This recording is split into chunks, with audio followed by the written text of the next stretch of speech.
देखिए जो class 9th है, क्लास 9th का पॉलिनोमियल चैप्टर शुरू करेंगे हम लोग आज, ठीक है। इसमें पॉलिनोमियल किसे कहते हैं, पॉलिनोमियल का गुणांक किसे कहते हैं, घातांक क्या होता है, पद क्या है, संकेत क्या है, मानक रूप किसे कहते हैं बहुपद का, बहुपद का वर्गीकरण किस प्रकार से किया जाता है, बहुपद का जो मान होता है क्या हो, बहुपद का शून्यक किसे कहते हैं। आज इन सभी चीज़ों के बारे में हम क्या करेंगे, पढ़ेंगे। तो सबसे पहला चीज़ कि परिभाषा से अगर हम बात करें कि बहुपद किसे कहते हैं, ठीक है। तो बहुपद एक विशेष प्रकार का बीजीय व्यंजक होता है जिसमें जो चर होता है एक्स, उसका मान हमेशा क्या होता है, अर्थात जो एक्स होता है चर, उसका घात हमेशा एक अऋणात्मक संख्या होना चाहिए। यानी हम कह सकते हैं कि हमेशा जो है एक्स का घात पॉजिटिव हो, तो उस प्रकार के विशेष जो बीजीय व्यंजक होता है उसे हम बहुपद कह सकते हैं। परिभाषा अगर हम लिखें तो परिभाषा क्या लिख सकते हैं कि वैसा बीजीय व्यंजक, वैसा बीजीय व्यंजक जिसमें चर x का मान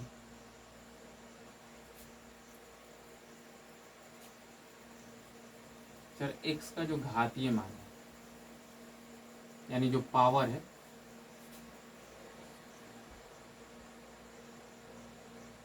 सदैव धनात्मक हो। क्या हो, सदैव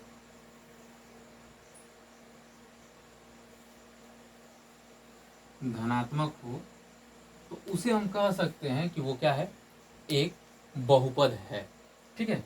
जैसे एग्जाम्पल के तौर पे हम कहें कि 2x प्लस 2, ये एक बीजीय व्यंजक है, इसे हम बहुपद कह सकते हैं इसलिए क्योंकि यहाँ पे x का जो पावर है वो क्या है, +1 है।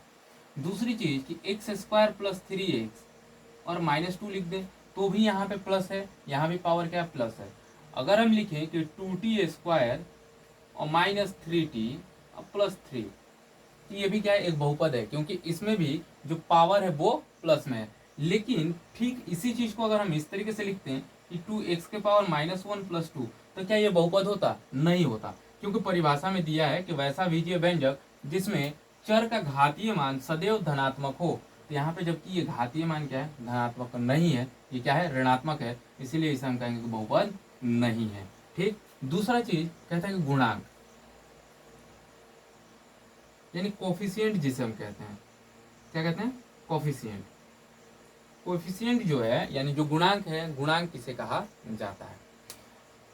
तो जो एक्स चर होता है, एक्स चर के साथ जिस संख्या का गुणा हुआ होता है, एक्स चर के साथ जिस संख्या का गुणा हुआ होता है बीजीय व्यंजक में, उसे हम क्या कहते हैं, उस चर मान का गुणांक कहते हैं, या फिर उस चर का गुणांक कहते हैं। कहता है कि चर के साथ, चर के साथ जिस अंक या संख्या का गुणा होता है उसे गुणांक कहते हैं, उसे उस चर का गुणांक कहते हैं।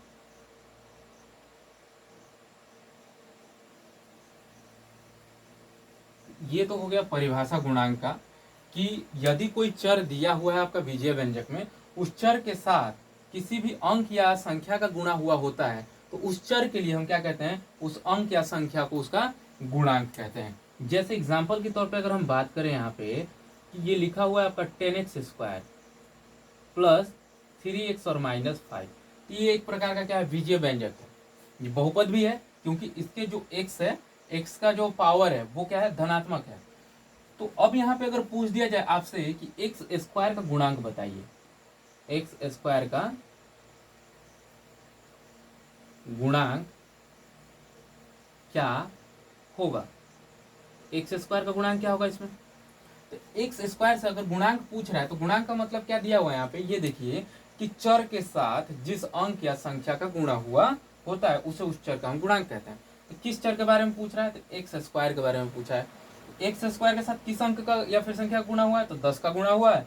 इसीलिए हम लिख सकते हैं यहाँ पे कि एक्स स्क्वायर का गुणांक कितना होगा, 10 होगा। अगर वही पूछता है कि एक्स का गुणांक बताएं, किस चीज का, एक्स का गुणांक, एक्स का गुणांक अब अगर पूछ रहा है तो एक्स के साथ किस संख्या का गुणा हुआ है, एक्स के साथ 3 का गुणा हुआ है, इसलिए एक्स का गुणांक कितना हो जाता, 3 हो जाता। ठीक है, तो उम्मीद है कि आप लोगों को ये अच्छी तरीके से समझ में आ रहा होगा। अब तीसरी चीज कह रहा है घातांक, यानी जो बहुपद के घात है, घात के बारे में पढ़ना है। ठीक है, तो ठीक है, बहुपद का घातांक है। ठीक है, कोई भी बहुपद है तो उसका घातांक क्या होगा। तो कहता है कि अगर कोई बहुपद दिया हुआ है आपको, ठीक है, तो बहुपद की जो अधिकतम घात का मान होगा उसी को हम क्या कहते हैं, बहुपद का घातांक कहते हैं। क्या कहते हैं, बहुपद का घातांक। जैसे एग्जाम्पल की अगर हम बात करें तो एग्जाम्पल, पहले परिभाषा लिख लेते हैं कि बहुपद के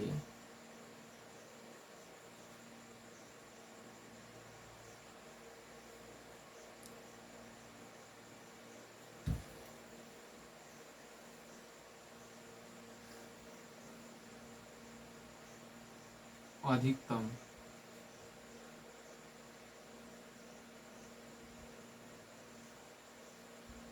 एक्स के घात को बहुपद के घातांक कहते हैं। बहुपद के घातांक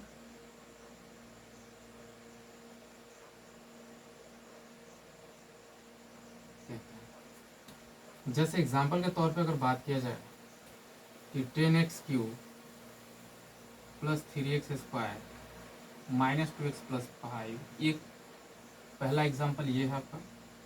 दूसरा मान लीजिए यहाँ पे दिया हुआ है 6x⁶ plus 2x³ minus 3x5 और प्लस 3x⁵ और प्लस यहाँ पे 2 दिया है। अब इसमें पूछ दे कि बहुपद के जो घातांक है वो बताइए। तो बहुपद के घातांक का मतलब क्या है कि जो दिए गए बहुपद हैं, ये जो दोनों बहुपद आपको दिए गए हैं, इसमें x के जो अधिकतम मान है, x का अधिकतम मान का मतलब कि जो x है, x का जो पावर है, यानी हम कह सकते हैं चर के पावर का जो अधिकतम मान होता है उसी को हम क्या कहेंगे, बहुपद के घातांक कहेंगे। तो इसमें देखिए यहाँ पे जो x है, x का पावर यहाँ पे 3 है, x का पावर 2 है, x का पावर 1 है, और यहाँ x का पावर कितना लिख सकते हैं हम, 0 लिख सकते हैं। तो इन सब में अधिकतम मान किसका आ रहा है, x का पावर 3। तो यानी पहले वाले बहुपद का अगर घातांक पूछा जाए तो इसका आंसर कितना होगा, 3 हो जाएगा। दूसरा दिया है 6x⁶ plus 2x³ minus 3x⁵ और प्लस 2। तो इसमें सब x का जो अधिकतम घात है वो कौन सा है, x का अधिकतम घात 6 है, क्योंकि अब बाकी जो है इससे छोटा है, इसलिए इसका मान कितना हो जाएगा, 6। अर्थात जो बहुपद के घातांक होगा, पहले बहुपद का घातांक कितना होगा, 3, और दूसरे बहुपद का घातांक कितना होगा, 6। एक बार फिर से समझ लीजिए कि कहता है कि बहुपद के अधिकतम x के घात को ही बहुपद के घातांक कहते हैं। ये आपका दिया हुआ 10x³ plus 3x² minus 2x1 और प्लस 5x। तो इसमें x का जो है घात हमें देखना है, तो x का घात देखना है, तो यहाँ पे x का घात 3 है, x का घात 2 है और x का घात कितना है, 1 है। तो इन तीनों में सबसे बड़ा कौन है, तो 3, इसलिए जो है बहुपद के घातांक कितना हो जाएगा, इसमें 3 हो जाएगा। दूसरा वाला 6x⁶ और प्लस 2x⁻³ और माइनस 3x⁵ और प्लस कितना है, 2 है। इन चारों में जो है 1, 2, 3, इन तीनों में x का अधिकतम मान कितना है, तो 6 है, इसीलिए आंसर कितना हो जाएगा, 6 हो जाएगा। इसके बाद अब आता है पद, कौन सा है, पद। तो पद किसे कहते हैं, अब देखिए बहुपद के पद के बारे में कह रहा है, टर्म्स ऑफ पॉलिनोमियल। तो बहुपद का पद किसे कहते हैं, तो पद का मतलब क्या होता है कि अलग अलग हिस्सा, पद का मतलब क्या होता है, अलग अलग हिस्सा, यानी किसी भी बीजीय व्यंजक है, जैसे मान लीजिए यहाँ पे 2x² और माइनस 3 एक लिख दिया गया, दूसरा लिख दिया गया आपका 2 और x, एक आपका लिख दिया गया 2/x। तो अच्छा ये बताइए कि अगर पद के बारे में कहता है तो पद का मतलब क्या होता है कि अलग अलग हिस्से के बारे में हम क्या कर रहे हैं, बात कर रहे हैं। तो यहाँ पे एक हिस्सा ये है और दूसरी हिस्सा ये है, जबकि यहाँ पे ये क्या है, एक ही हिस्सा है, और 2/x ये भी कितना है, एक ही हिस्सा है। तो हम कह सकते हैं कि अगर भाग के बारे में बात करें, अर्थात जो पद होता है वो हमेशा प्लस और माइनस के द्वारा क्या होता है, अलग अलग भागों में बटा हुआ होता है, जबकि गुणा और भाग में अगर रहे तो उसे एक ही पद हम मानते हैं। कितना पद मानते हैं? एक पद। जैसे देखिए यहाँ पे 2 में x से मल्टीप्लाई हुआ है तो इसे एक ही पद मानेंगे। 2 में x से डिवाइड किया जा रहा है तो भी इसको कितना पद मानेंगे? एक ही पद मानेंगे। जबकि यहाँ पे 2x स्क्वायर और माइनस कितना है? 3x है। अर्थात ये जो माइनस है 2x स्क्वायर और 3x को दो अलग अलग भागों में क्या कर रहा है? विभाजित कर रहा है। तो बहुपद के जो पद होते हैं तो ये हो गए आपके पद। तो बहुपद के पद अनंत भी हो सकते हैं, एक भी हो सकता है और दो भी हो सकता है। तो एक तो ये हो जाएगा 2x स्क्वायर माइनस 3x, तो इसमें कितने पद हैं? तो दो पद। अगर हम लिख दे सिर्फ 2x तो इसमें कितने पद हैं? एक पद। अगर x बटे 3 लिखा हो तो भी एक ही पद है, ठीक है ना। तो ये एक पद है। अगर यही लिखा हो कि 2x square plus 3x minus 2 तो इसमें कितने पद हो गए? प्लस और माइनस के द्वारा ये तीनों अलग है तो इसको हम कह सकते हैं इसमें कितने पद है? टोटल 3 पद है। इसी प्रकार से अगर दिया हो कि 4x cube minus 3x square plus 2x और माइनस 5 तो इसमें टोटल कितने पद होंगे? 1 2 3 और 1 4, क्योंकि ये चारों जो है आपस में माइनस और प्लस माइनस के द्वारा अलग अलग बटे हुए हैं। तो इसमें कितने पद हो जाएंगे? 4 पद। तो ये हो गया आपका बहुपद के पद, यानी पदों की गणना किस प्रकार से करते हैं।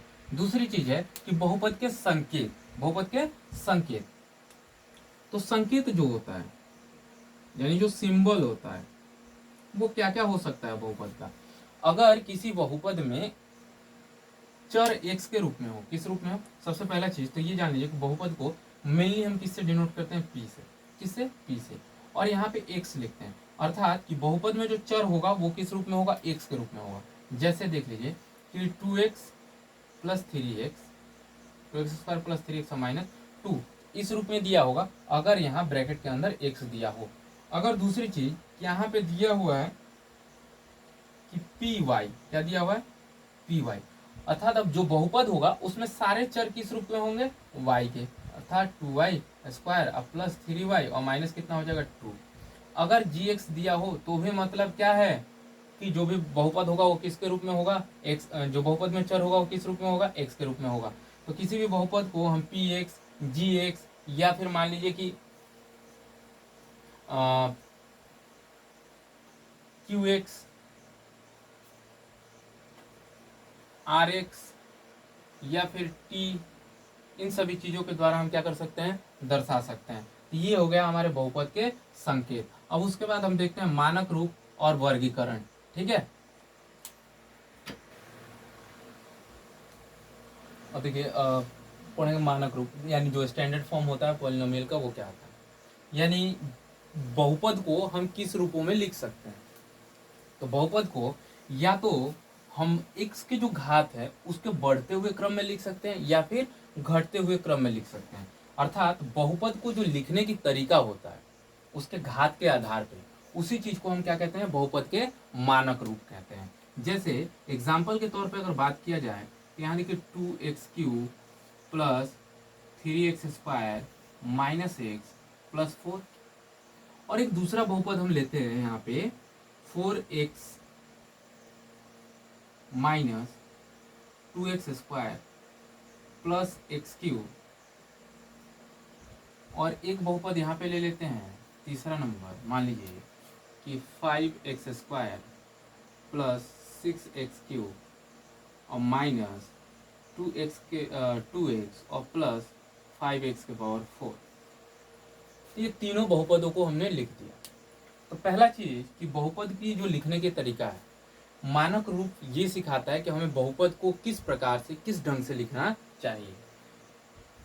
पहला कंडीशन ये कहता है मानक रूप में कि बहुपद के जो घात होते हैं, घातों के बढ़ते हुए क्रम के आधार पे लिखना, क्रम के आधार पर। दूसरा चीज कहता है कि घातों के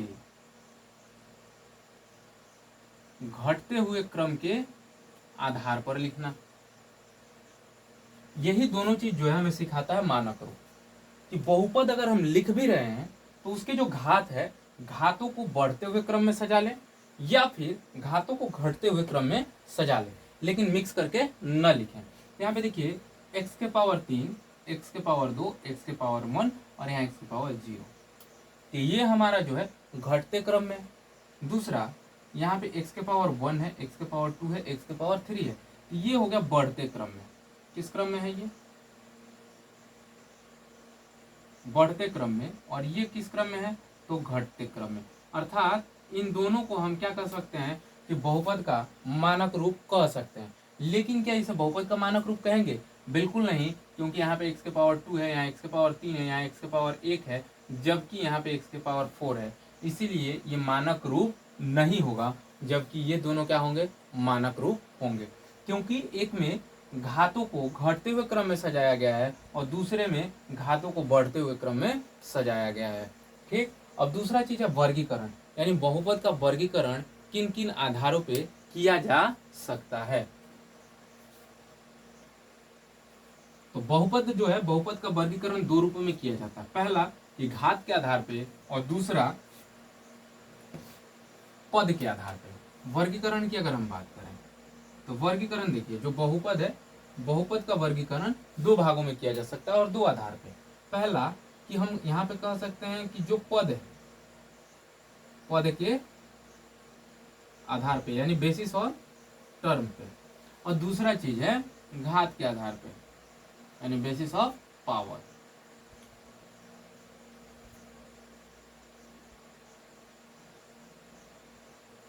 तो पद के आधार पे अगर हम करेंगे तो जितना पद होगा उसी हिसाब से इसका नाम जो है बढ़ता हुआ चला जाएगा। अगर एक पद होगा तो एक पदी, दो पद होगा तो द्विपदी, तीन होगा तो त्रिपदी।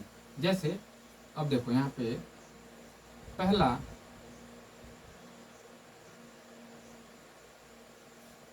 शून्य पदी,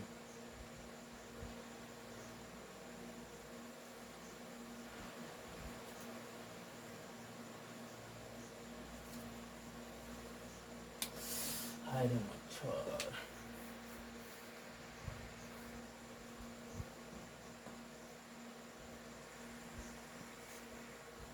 ठीक है, जो पद के आधार पे है, तो पद के आधार पे पहला है एक पदी बहुपद। कौन सा?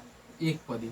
अर्थात कि वैसे बहुपद जिसमें केवल और केवल एक ही पद हो उसे हम एक पदी बहुपद कह सकते हैं। जैसे 2x, x, y, z, 1, etc। ये सारे क्या है? एक पदी बहुपद का उदाहरण है, क्योंकि इन सभी में एक ही पद है। दूसरा चीज कहता है कि द्विपदी बहुपद। द्विपदी बहुपद तो वैसा बहुपद जिसमें दो पद हो, वैसे बहुपद जिसमें दो पद हो, तो 2x+3 या x+1, या फिर मान लीजिए कि x² - 3 etc। ये सारे क्या हैं? द्विपदी बहुपद हैं। तीसरा त्रिपदीय बहुपद। त्रिपदी बहुपद, तो त्रिपदी बहुपद में क्या होगा कि त्रिपदी अगर बहुपद कहें तो त्रिपदी में तीन पद होते हैं।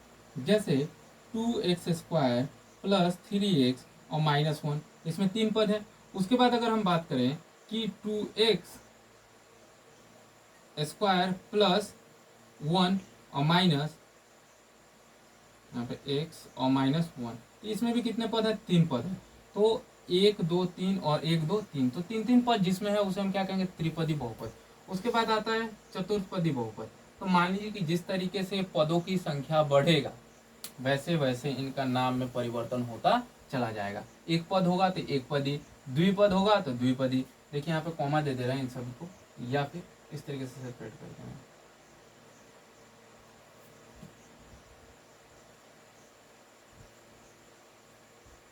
ठीक। अब घात के आधार पे बात करते हैं। तो घात के आधार पे सबसे पहला शून्य घाती बहुपद। शून्य घाती बहुपद, तो वैसा बहुपद जिसका घात क्या हो? शून्य हो, उसे हम शून्य घाती बहुपद कहते हैं। तो शून्य घाती बहुपद का मतलब क्या हो सकता है कि अगर x का पावर 0 है, अर्थात वो किसके बराबर होगा? 1। ठीक है। दूसरी चीज, एक घातीय बहुपद।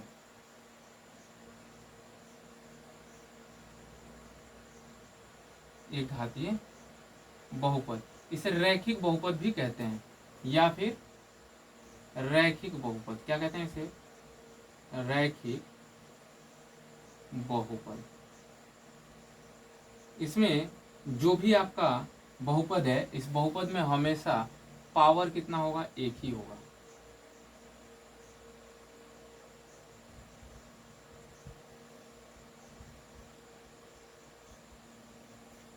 एक पदी बहुपद के अंतर, एक घातीय बहुपद के अंतर्गत जो भी आपको बहुपद दिया जाएगा, सारे बहुपदों में हमेशा और हमेशा घात कितना होगा, एक होगा।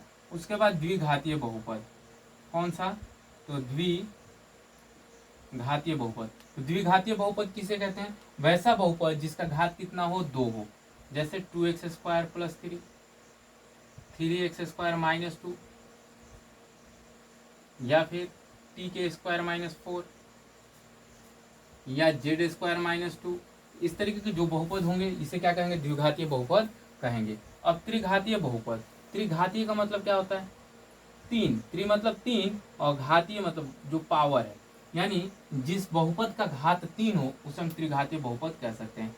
x³ - 2, x³ - x, या फिर x³ - 2x + 3, या x³ - 2x² + 2।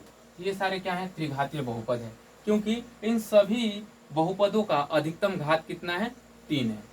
तो ये हो गया वर्गीकरण घात के आधार पर, ये घात के आधार पर है और ये पद के आधार पे। अब बहुपद का मान और शून्यक देख लेते हैं क्या है। ठीक है, बहुपद का जो मान है, तो कहता है बहुपद का मान, चर का विशेष मान रखने पर बहुपद का जो मान प्राप्त होता है उसे हम बहुपद का मान कहते हैं। अर्थात चर का एक विशेष मान रखना है। ये जो चर है x का कोई भी अगर मान यहाँ पे रखा जाए, और x का मान यहाँ पे मान लीजिए हम रखते हैं 0, तो 0 क्या करेंगे, इस बहुपद में रखेंगे x के जगह पे। उसके बाद जो मान प्राप्त होगा उसी को हम क्या कहेंगे, बहुपद का मान कहेंगे। क्या कह रहे हैं कि चर का विशेष मान, तो चर का विशेष मान लीजिए कि यहाँ पे माना कि x = 0, 1, 2 ... दिया हुआ, ठीक है। तो अगर हमें मान निकालना है बहुपद का, तो सबसे पहले x का मान क्या रखेंगे, 0। x का मान 0 अगर यहाँ पे रखते हैं, तो जो बहुपद का मान प्राप्त होगा, इस बहुपद में x की जगह 0 रखने पे जो मान प्राप्त होगा उसे हम क्या कहेंगे, बहुपद का मान कहेंगे। 0 का स्क्वायर -3 × 0 + 2 इक्वल कितना हो जाएगा, 2। अर्थात P0 = कितना प्राप्त हुआ, 2। तो इस 2 को हम क्या कहेंगे, बहुपद का मान कहेंगे। अब दूसरी चीज P1 है, तो 1 का स्क्वायर -3 × 1 + 2, तो 2 1 3, 3 में से 3 घटेगा तो 0। अगर हम p के जगह x के जगह 1 रखते हैं तो हमें मान जो प्राप्त होता है 0, तो उसे हम कह सकते हैं कि बहुपद का मान है। अगर हम p के जगह x के जगह 2 रखते हैं, तो अगर 2 रखते हैं 2 -3 × 2 + 2, तो 2 और 6, इसका भी मान कितना जाएगा, 0। तो P2 इक्वल भी कितना प्राप्त हो गया हमें, 0। अर्थात इन तीनों मानों को हम क्या कह सकते हैं कि बहुपद का ये मान है। P0 बराबर, इस बहुपद में अगर मान लीजिए कि हम x का मान 0 रखें, अर्थात कह सकते हैं कि P0 पे जो बहुपद का मान होगा वो कितना होगा, 2। P1 पे जो बहुपद का मान होगा वो कितना होगा, 0। अब अगर जो 2 दिया हुआ है, तो इसको आप इस तरीके से भी कह सकते हैं कि x = 2 पे जो बहुपद का मान होगा वो कितना होगा, 0 होगा। x = 2 पे बहुपद का मान 0, x = 1 पे बहुपद का मान 0, x = 0 पे बहुपद का मान 2 हो गया। अब देखते हैं शून्यक किसे कहते हैं। बहुपद के शून्य या शून्यांक के बारे में कह रहा है। कहता है कि a बहुपद px का शून्य या शून्य कहलाता है यदि x = a पर px का मान शून्य हो जाए, अर्थात pa = 0। मतलब कि कोई बहुपद आपको दिया गया है, कोई बहुपद दिया गया है, उसमें आपको क्या करना है कि अलग से अगर कोई ऐसा मान रखते हैं और उस मान रखने के वजह से px का टोटल मान 0 के बराबर हो जाता है, तो आप कह सकते हैं कि वह संख्या क्या है, उस बहुपद का शून्यक है। मतलब कि जैसे कोई आपने बहुपद लिया और उसमें x के जगह पे आपने रख दिया 2, और 2 रखते ही जो px का मान था वो टोटल किसके इक्वल हो गया, 0 के। तो आप कह सकते हैं कि जो 2 है वो क्या है, बहुपद के शून्यक है। ठीक है, बहुपद के शून्य या शून्यंक है। जैसे एग्जाम्पल के तौर पे हम बात करते हैं, एग्जाम्पल ले लिया जाए कि p x is equal to x square minus 3x plus 2, minus 3x plus 2, ये एक बहुपद है। अब इसमें आपको कह दिया जाए कि क्या इसका जो शून्यंक है 1, 2, 0, इन तीनों में से बहुपद का शून्यंक कौन है। ठीक है, ये क्वेश्चन मान लीजिए कि इस तरीके से आपसे पूछ दिया। तो एक्चुअली इस तरीके से तो ज़्यादातर पूछता नहीं है, लेकिन मैं सिर्फ समझाने के लिए इस तरीके से बता रहा हूँ। तो पहला मान कि ए की जगह पे हम क्या कर रहे हैं, ए मतलब क्या है कि कोई बाह्य संख्या है जिसको हम बहुपद में रखते हैं। तो बहुपद का मान टोटल क्या होता है, या तो शून्य के बराबर हो जाए या शून्य के बराबर नहीं हो। अगर शून्य के बराबर हो जाता है तो जो बाह्य संख्या को या बाह्य अंक को बहुपद के अंदर रखते हैं उसे हम बहुपद का शून्यांक या शून्यक कहते हैं। जैसे p, अब x का मान यहाँ पे कितना मान लें 0, जो a है, तो 0 का स्क्वायर माइनस 3 इंटू 0 प्लस 2, इसका मान कितना रहेगा 2। दूसरा एक रखते हैं कि p1 इज इक्वल टू 1 का स्क्वायर माइनस 3 इंटू 1 प्लस 2, ये कितना हो जाएगा 2 और 1 3, 3 में से 3 घटेगा तो 0। दूसरा p2 रख लीजिए, तो p2 रखेगा तो 2 का स्क्वायर माइनस 3 इंटू 2 अब प्लस 2, ये भी किसके इक्वल हो जाएगा 0 के। अर्थात कि जब हम 1 रख रहे हैं और जो 2 रख रहे हैं तो जो px है, px किसके बराबर हो जा रहा है, 0 के बराबर हो जा रहा है। मतलब कि p1 इज इक्वल टू 0 और p2 इक्वल टू 0। जब x के जगह पे 1 या फिर x के जगह पे 2 रख रहे हैं तो ये जो बहुपद दिया हुआ है, इस बहुपद का टोटल मान किसके बराबर हो जा रहा है, 0 के बराबर हो जा रहा है। अर्थात ये कह सकते हैं कि x बराबर 1 और x बराबर 2 पर जो बहुपद का मान 0 हो रहा है, ठीक है ना, 0 हो रहा है ना x बराबर 1 और x बराबर 2 पे, तो कह सकते हैं कि जो ये a का मान है 1 और 2 वो बहुपद का शून्य क्या शून्य है। क्योंकि देखिए यहाँ पे दिया हुआ है कि a बहुपद px का शून्य क्या शून्य कहलाता है यदि x बराबर क्या a और a पर px का मान क्या हो शून्य हो जाए। अर्थात कि pa बराबर कितना 0। तो देखिए pa, तो a क्या है, एक बाह्य संख्या, तो बाह्य संख्या हमने यहाँ पे क्या रखा है 1 रखा है। तो जब यहाँ पे 1 रखा तो px का मान कितना आ गया 0 के बराबर आ गया। यही चीज कह रहा है कि p में जब बाह्य संख्या को रखते हैं तो किसके बराबर हो जाता है 0 के। दूसरा चीज यहाँ पे कितना रखा 2, तो 2 को भी रखे तो किसके बराबर हो गया 0 के। तो कह सकते हैं कि ये 1 और 2 जो आ रहा है ये क्या है, बहुपद के शून्य या शून्यांक है। ठीक है, नेक्स्ट वीडियो में हम देखेंगे कि आगे की जो टॉपिक है उस चीज को। अगर वीडियो अच्छा लगे तो चैनल को सब्सक्राइब करें और शेयर करें। ठीक है, और जो भी आप लोगों का डाउट है वो मैसेज करें, ठीक है ना, आपके जो डाउट है उसके आंसर को दिया जाएगा। Thank you.